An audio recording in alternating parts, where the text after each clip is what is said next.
Hello, welcome back to my channel. I am Sydney Mercer, and this is a place for the culturally woke and for people who want to decolonize our school curriculum. Today, we are going to talk about Alan Turing.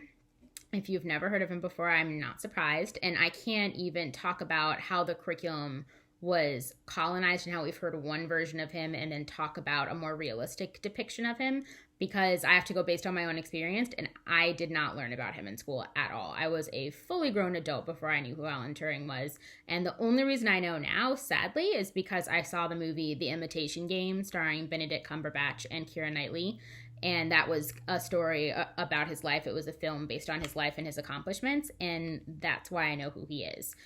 That's why I started this channel. That's why I'm doing this, because I don't think that we should be learning about major historical figures and events for the first time from movies. I think we should be learning that in school from trained teachers.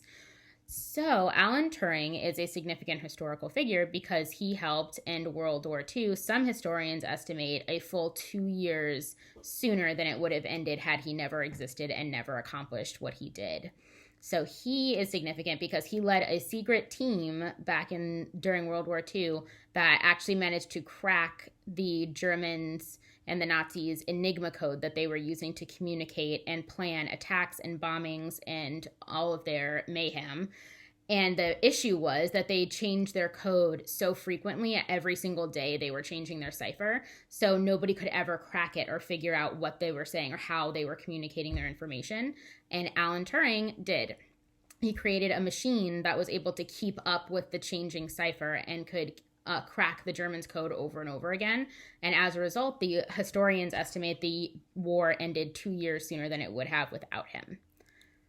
So I ask you, how does that not come up? We certainly teach about World War II and the Allied countries, Nazis. We cover World War II very significantly in school and very heavily in school. And for someone who actually helped shorten the war's name to never come up makes absolutely no sense. So why was he cut? And again, I don't subscribe to the notion that he was accidentally left out or glazed over or somehow they just didn't have time to talk about him. His name has been intentionally removed and left out of history books. And why is that? Oh yeah, he was gay. And back in World War II times, it was not okay to be gay. It was still illegal. It was still something that was considered deviant behavior. As a result of being gay, he couldn't get certain security clearances. Even after he helped end a world war, he could not get security clearance after he was found out to be gay. And after he was discovered to be gay, the government chemically castrated him. And he wound up committing suicide, unfortunately, 2 years after that process started when he was 41. So a great mind was lost to history way too soon because people just were not open and accepting at the time of people's choices and different lifestyles. And it really is that simple. But why don't we talk about that in school? Why don't we acknowledge that? Why don't we acknowledge his struggle and his brilliance and his passion and determination, as well as the fact that he was gay? Honestly, I don't know. I think people, like I said in my previous episode, people just really like the narrative of good or bad, right or wrong. You're 100% what we're looking for as the hero type in history, and you fit into our narrative of the history we want to talk about, or you don't. And also, people don't want to admit that mistakes were made.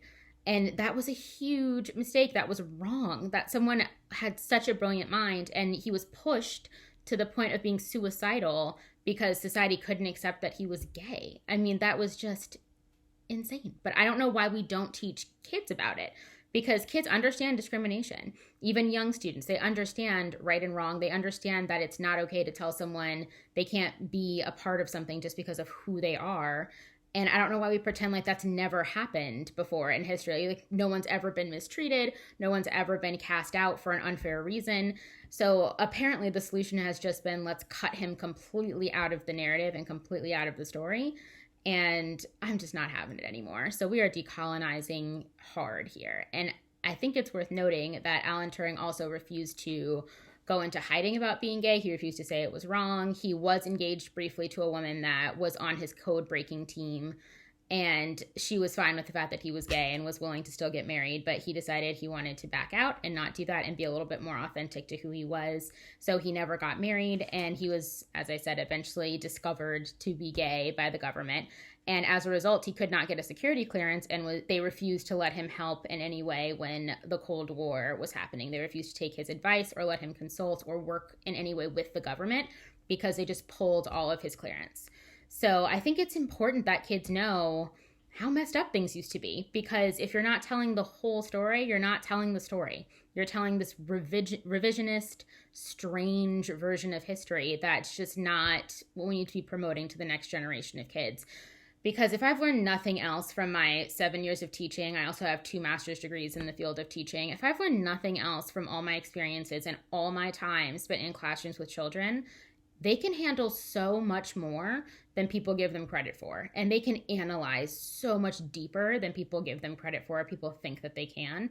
Humans are filled with contradictions, and kids know that. Kids are very blunt, very direct, very honest, especially in the early childhood realm, which is where I've worked my entire career. But they also are very understanding of the fact that things used to not make sense. Things used to not go so well or go so great in our country and other countries, because Alan Turing is actually a citizen of the UK. He's not even an American citizen. So it's not like I'm just saying Americans have made mistakes in the past. All countries have made mistakes. All governments have made mistakes. And that doesn't mean you throw everything out. That doesn't mean you get rid of the entire system of government, or you say everyone in the UK is bad, all the UK government is bad, they never did anything right. Kids aren't extremists in that way. They can understand nuance and subtlety, and they can understand the fact that Alan Turing was a great mind and a genius historical figure that was mistreated by his government. And that lesson, that's the real lesson, is that you can't judge someone based on one piece of who they are and get rid of all of their brilliance and intelligence. That's a lesson that kids need to learn. That's a lesson that we all need to learn. So I'm not quite sure why people are so into cutting out curriculum and historical figures to make it look pretty and wrap everything up in a nice little bow, because that's just not realistic. So that's what this channel is all about. I welcome positive discourse. If you disagree, just do so respectfully in the comments, please.